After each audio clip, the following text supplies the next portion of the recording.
Everyone, welcome to Bright IQ। तो जैसा कि आप सभी को पता है कि अभी हम लोग पढ़ रहे हैं JSSC CGL में बहुत ही इंपॉर्टेंट टॉपिक या बोल सकते हो चैप्टर जो है आपका कि साहित्य निर्धारित कवि।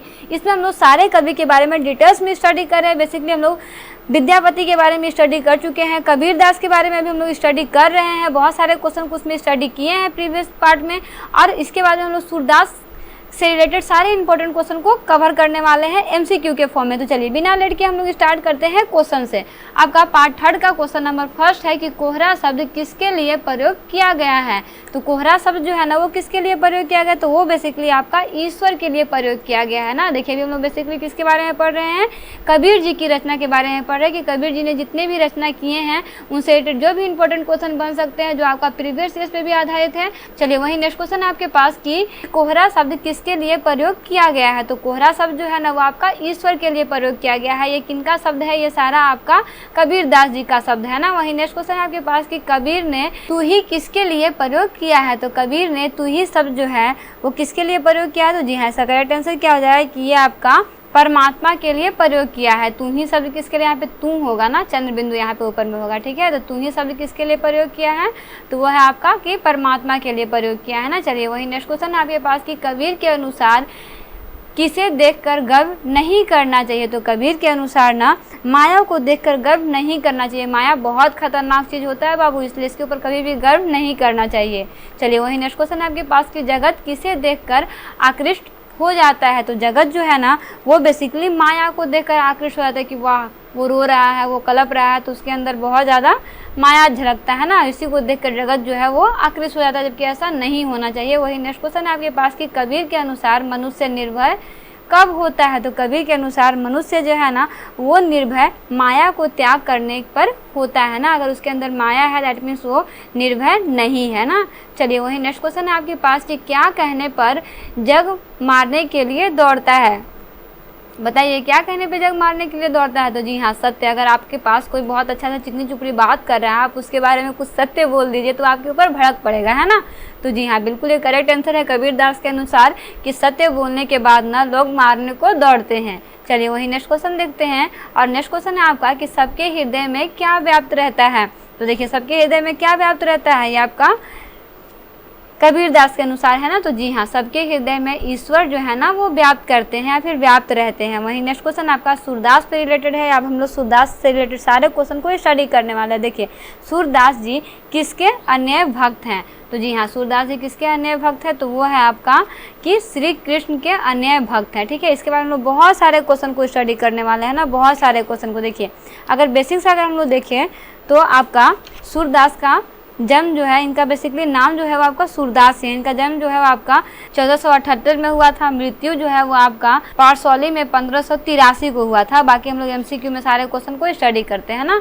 वही नेक्स्ट क्वेश्चन आपके पास कि गोपियाँ किस पर व्यंग्य कर रही हैं। तो गोपियाँ जो है वो किस पर व्यंग्य कर रही हैं, बताइए। तो गोपियाँ जो है वो आपका उद्धव पर व्यंग्य कर रही है ना। देखिए आप लोग पढ़े होंगे ना, हम लोग बेसिकली पढ़े हैं ना इन सारे टॉपिक को, गोपियाँ के बारे में हम लोग स्टडी किए हैं। लगभग 9th या 10th में हम लोग पढ़े हैं ना। इनसे रिलेटेड बहुत सारे क्वेश्चन को स्टडी किए हैं। मतलब हम लोग एक दोहा पढ़े हैं, उस दोहा में सारे क्वेश्चन को क्लियर किया गया। तो अगर आपको दोहा वो याद होगा ना जरा सा भी, तो इसमें आप बहुत बेझिझक सारे क्वेश्चन का आंसर ना दे पाइएगा। चलिए वही नेक्स्ट क्वेश्चन आपके पास कि गोपियों को किस तरह की पीड़ा सहन करनी पड़ रही है। तो गोपियों को ना प्रेम पीड़ा जो है वो सहन करनी पड़ रही है। हम लोग पढ़े हैं ना इन सारे क्वेश्चन को। वही नेक्स्ट क्वेश्चन आपके पास कि उद्धव किसके पास रहकर भी उसके प्रेम में मोहित नहीं हुए। तो उद्धव जो है वो श्री कृष्ण के पास रहकर भी उनके प्रेम में मोहित नहीं हुए। चलिए वही नेक्स्ट क्वेश्चन देखते हैं जो है आपका कि उद्धव कृष्ण के प्रेम से उस तरह छूते हैं जैसे डैश के पत्ते कमल के भीतर रहकर भी जल में अछूते रहते हैं। किसके समान, तो जी हाँ कमल के समान ना उद्धव कृष्ण के प्रेम में उस तरह छूते हैं जैसे कमल के पत्ते कमल के भीतर रहकर भी जल में अछूते रहते हैं। देखिए है ना, कमल का जो नीचे का पार्ट होता है वो सारा अंदर होता है, लेकिन फूल जो होता है वो ऊपर होता है, फूल पानी में टच नहीं करता है ना। वही नेक्स्ट क्वेश्चन है आपके पास कि तेल में डूबी हुई गगरी को क्या स्पर्श नहीं कर पाता, बताइए। जी हाँ, तेल में डूबी हुई गगरी को जल कभी भी स्पर्श नहीं कर पाता है। चलिए वही नेक्स्ट क्वेश्चन है आपके पास कि कौन गुड़ से लिपट कर अपना प्राण त्याग देता है। तो जी हाँ, चींटियाँ जो होती हैं वो गुड़ से लिपट कर अपना प्राण त्याग देती हैं। वहीं नेक्स्ट क्वेश्चन है आपके पास कि गोपियाँ मन की डैश को मन में ही दबाने की कोशिश कर रही हैं। क्या चीज़ को मन में दबाने की कोशिश करे? तो जी हाँ, अपने व्यथा को ना, गोपियाँ मन की व्यथा को मन में दबाने की कोशिश कर रही हैं। वहीं नेक्स्ट क्वेश्चन है आपके पास कि श्री कृष्ण ने अपने स्थान पर किसको गोपियों से मिलने भेज दिया? तो जी हाँ, इसका करेक्ट आंसर क्या हो जाएगा?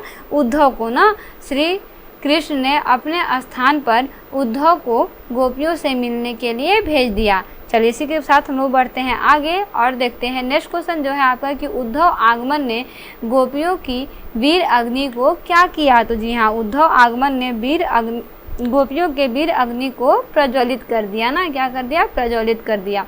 वहीं नेक्स्ट क्वेश्चन है आपके पास कि गोपियों की दशा डैश पक्षी की तरह हो गई थी। किस पक्षी की तरह हो गई? तो जी हाँ, गोपियों की दशा जो है ना वो आपका हारिल पक्षी की तरह हो गई थी ना। वहीं नेक्स्ट क्वेश्चन है आपके पास कि कौन पक्षी सदैव एक पंजे पर लकड़ी को पकड़े हुए रहता है? तो जी हाँ, ये भी कौन सा पक्षी है? तो वह है आपका हारिल। हारिल एक ऐसा पक्षी होता है जो सदैव एक पंजे पर लकड़ी को पकड़े हुए होता है, इसलिए यहाँ पे कहा गया है कि गोपियों की दशा कैसी है? हारिल पक्षी की तरह हो गई है, जो एक ही चीज़ पर टिका हुआ है। वहीं नेक्स्ट क्वेश्चन है आपके पास कि गोपियों को उद्धव द्वारा दिया गया योग का ज्ञान डैश के समान लगता है। किसके समान लगता है? तो वह आपका कड़वी ककड़ी के समान लगता है ना।